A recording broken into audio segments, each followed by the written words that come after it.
Un feliz martes 9 de junio de 2020. Seguimos en cuarentena, aunque las reaperturas ya comienzan a escucharse por todas partes en varios estados de Estados Unidos, en Europa y en otros puntos del mundo, y eso representa una muy buena noticia, por supuesto que para los precios internacionales del petróleo, la mayor demanda. No tiene ni 8 semanas que hablábamos de un precio del petróleo en negativo, por debajo de cero, más o menos por el 20 de abril, y hoy ya estamos hablando de más de 30, 40 dólares, y estamos también hablando de una extensión de un compromiso de los países petroleros para extender ese compromiso de recortar la oferta de crudo un poquito más de lo que tenían planeado en el mes de julio. Recordemos que hay estos recortes en este momento, así que estas son buenas noticias incluso para países en nuestra región que han visto también por el piso la cotización del petróleo. No digo más, y ya ahí lo tienen ustedes a Jaime Brito. Me da mucho gusto saludarte ahora en tu calidad de vicepresidente de Stratas Advisors. Jaime, ¿cómo estás? Muy bien, gracias. Gracias por recibirme. Es siempre un gran placer platicar contigo y con tu audiencia. Oye, pues yo te lo decía, 20 de abril nos acordamos todos que salimos a explicar qué significaba todo este tema de los precios por debajo de cero, y mira dónde estamos. ¿Qué pasa? Sí, ha sido principalmente el impacto que ha tenido en el sector de la producción petrolera. Como recordarás, lo que es el mercado petrolero completo es la producción, la refinación y luego el consumo, la distribución hacia las estaciones de gasolina, etcétera. Del lado del consumo, obviamente, como todo el mundo estaba encerrado en casa en marzo-abril, cayó muchísimo la demanda y esto hizo que se cayeran los precios a esos niveles tan terroríficos del mes de abril, y con eso bastantes pozos petroleros, bastantes empresas que estaban operando pozos o que iban a perforar tuvieron que cancelarlos, cerrar actividades, etcétera. Más o menos en los Estados Unidos, que hay este conteo de cuántas perforadoras petroleras están operando, etcétera, se ha caído más o menos en un 75% la actividad dentro de Estados Unidos. Y los Estados Unidos, desde aquel mes de marzo, donde se produjo el pico de 13 millones de barriles por día, a la actualidad, han perdido prácticamente ya 2 millones de barriles por día de producción, que han dejado de sacar al mercado. Ya se ha perdido más producción en Estados Unidos, por ejemplo, que toda la que produce México. Entonces, con estas correcciones a la baja, Canadá, por ejemplo, la provincia de Alberta reportó que durante abril perdió más de 1 millón de barriles por día, etcétera.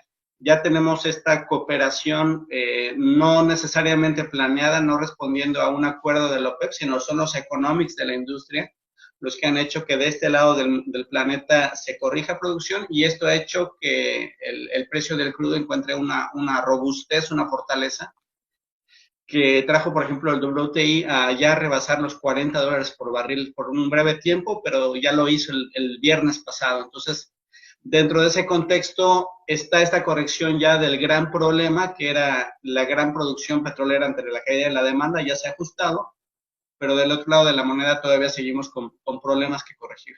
¿Cuál es el otro lado de la moneda exactamente?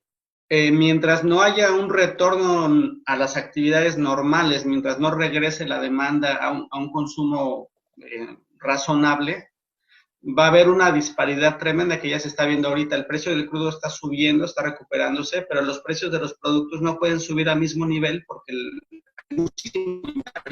Cuando ves las gráficas de cuánto hay de inventarios en Estados Unidos o en el mundo de gasolina, de diésel, son tremendamente gigantes respecto al promedio de los últimos años. Eso hace que en medio del negocio el refinador pierda mucho dinero al comprar el crudo y al procesarlo, porque compra crudo muy caro y lo vende muy barato. Vende la gasolina o el diésel proporcionalmente bajo. Y esto, a nivel mundial por varios meses, va a provocar probablemente que varias empresas tengan que cerrar refinerías.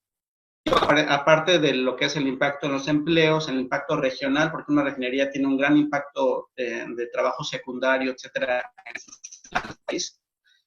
Puede causar un rebalance, un reajuste del mercado petrolero completo dentro de este contexto de que hay poco consumo o menos de lo normal. Entonces, este retorno a actividades reales, ya sea con un tratamiento o con una vacuna, sí se hace más urgente. Sí se hace más, tuvimos un problema técnico. Con una vacuna sí se hace más, ¿qué, perdón? Más urgente en la industria petrolera, porque si Entiendo. estamos así un año más, van a tener que cerrar bastantes refinerías. Y Oye, eso le va estás a pegar hablando a la de, oferta de crudo, ¿eh? claro, y estamos hablando de refinerías, y ya estaba yo así de, uy, México, a ver, te Sí. oigo. Sí, realmente hay a veces decisiones que van en contra de los ciclos económicos, etcétera. Bueno, habría que ver si tiene algún sentido social el desarrollar ese tipo de proyectos. Dentro del contexto económico y de negocios está complicada la decisión. Es decir, que esta nueva etapa también tiene el foco puesto sobre las pérdidas y los riesgos para los refinadores, punto, no hay de otra.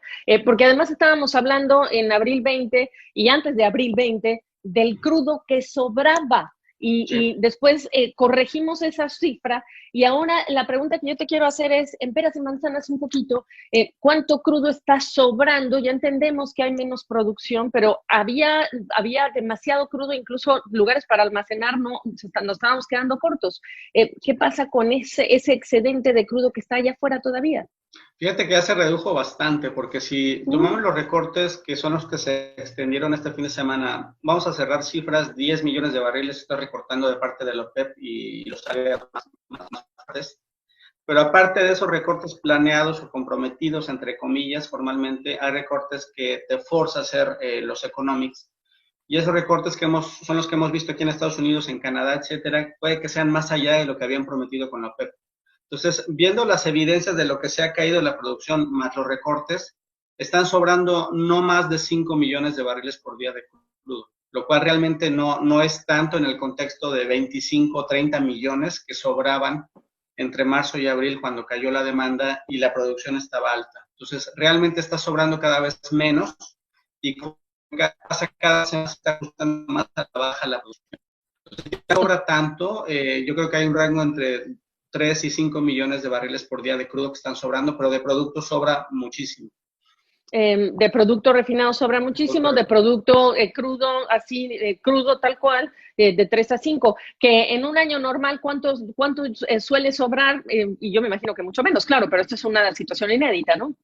Si en un año normal, si te sobran 2 millones es manejable, ya de hacia 5 ya se incrementan los inventarios, pero como está la ironía, ¿no? A pesar de que los refinadores están ahorita manejando márgenes negativos porque los precios de la gasolina o del diésel, los productos están más o menos bajos.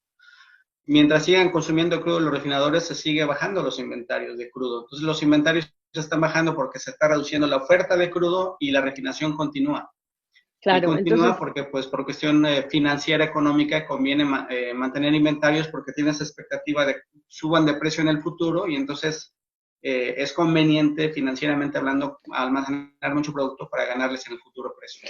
en medio de de este panorama, Jaime nos estaba hablando primero de la producción, después de lo que es el sector de la refinación y luego estamos hablando del consumo. Y en esta parte del consumo, por supuesto que todos estamos pues esperanzados de que este gran experimento de salir y reanudar las actividades genere simplemente resultados positivos y no más riesgos. Y yo me imagino que en el mercado petrolero igualmente, si tenemos recaídas en algunos estados, eso le puede pegar a la cotización del petróleo. Pero Jaime, también las tasas de interés están por el piso, también los inversionistas están buscando dónde poner su dinero y yo no sé cuánto el petróleo nuevamente vuelve a ser ese mercado de commodities, pues digamos que apetitoso para quienes están buscando también especular, pero al final del día pues hacer dinero, ¿no? Yo creo que es un excelente punto el que mencionas y me supongo que ya un buen porcentaje de este atractivo para el mercado petrolero ya está incluido en ese precio actual. Es decir, los que puedan participar desde el punto de vista financiero en los contratos de futuros ya están en el mercado petrolero desde hace al menos unas 2 o 3 semanas fuertes. Cuando vemos, de hecho, las estadísticas de lo que se llama dentro de la Security Exchange Commissions, la participación de los que son, que le llaman ellos comerciales o no comerciales, es decir, las empresas petroleras energéticas que tienen contratos de futuros y que negocian con ellos, o los que no tienen, que están ahí para la especulación, digamos, se ve la participación de ambos y sí, los que no tienen activos energéticos, los están especulando, están comprando bastantes contratos energéticos y los están esperando, los están manteniendo para que con la recuperación de precios ganen dinero. Entonces ya está, digamos que digerido ese factor y pues habría que ver hasta qué punto la caída de las tasas de interés de alguna forma amortigua la caída en las inversiones en el sector, ¿no? Porque por un lado pues está los costos operativos, pero por otro, a lo mejor es un momento ideal para ciertas inversiones de muy largo plazo para una empresa que tenga un buen dinero en efectivo en sus manos. Pues ya que acabas diciendo esto, todo el mundo tiene la expectativa de que las tasas de interés en Estados Unidos, bueno, van a estar por el piso por un periodo prolongado, ¿no? Entonces es la expectativa. Y el miércoles en unas horas tenemos el resultado de esa reunión de 2 días de la Reserva Federal. Las tasas ya están en el piso, incluso se está hablando muchísimo la discusión de las tasas de interés negativas o no, pero ayúdame a entender entonces si este escenario, cómo modifica la rentabilidad y el atractivo de proyectos en nuestra región, de Vaca Muerta, incluso la situación financiera de un país como Ecuador, que depende tanto de la venta de petróleo, o de México, y la situación que tiene complicadísima con petróleos mexicanos, etcétera. ¿Cómo cierras tu comentario enfocándote a rentabilidad de proyectos o viabilidad de proyectos? Y encima de esto, pensando, obviamente, si estos precios son sostenibles, claro, ¿no? Sí, desde el punto de vista de la rentabilidad de los proyectos, todo depende de cómo hagas tu análisis en el largo plazo y si generalmente en la región, porque somos una demografía relativamente joven, se espera que vaya a incrementarse el consumo de aquí a los siguientes 15, 20 años, todos los proyectos que tengan que ver con la cadena de suministro, más almacenamiento, más ductos, más logística para proveer la demanda a México, Perú, etcétera, vale mucho la pena, tiene sentido.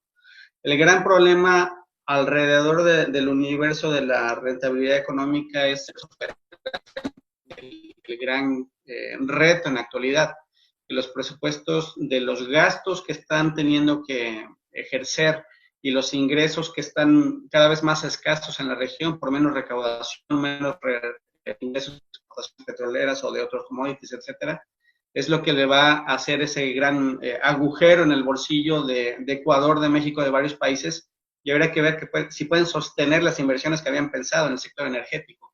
Desde el punto de vista de rentabilidad petrolera, si los precios domésticos dentro de la región, por la gran demanda que puede haber de aquí a 15, 20 años, continúan más o menos facilitándose que haya precios de mercado, que no haya precios controlados, que el Estado ponga precios artificialmente bajos, etcétera.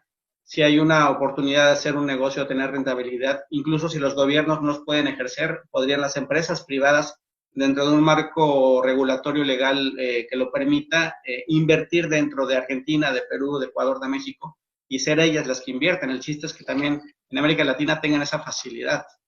Y todos los caminos llevan a un tema crucial y más aún en los próximos meses, certidumbre jurídica, las reglas claras, y tenemos noticias de expropiaciones en Argentina y tenemos noticias de, digamos que consultas a modo que revierten proyectos como en México, etcétera. Así que esta parte tan importante de dar certidumbre, ojo que no nada más inversiones extranjeras, para los locales es la misma historia, reglas claras del juego, entonces podemos tomar ese riesgo con mayor certidumbre, etcétera. Jaime Brito, me da mucho gusto saludarte, te agradezco esta perspectiva. Tuvimos un poquito de tema técnico, pero bueno, es el Internet y son tiempos de trabajar desde casa. Muchas gracias, un placer, seguimos en contacto.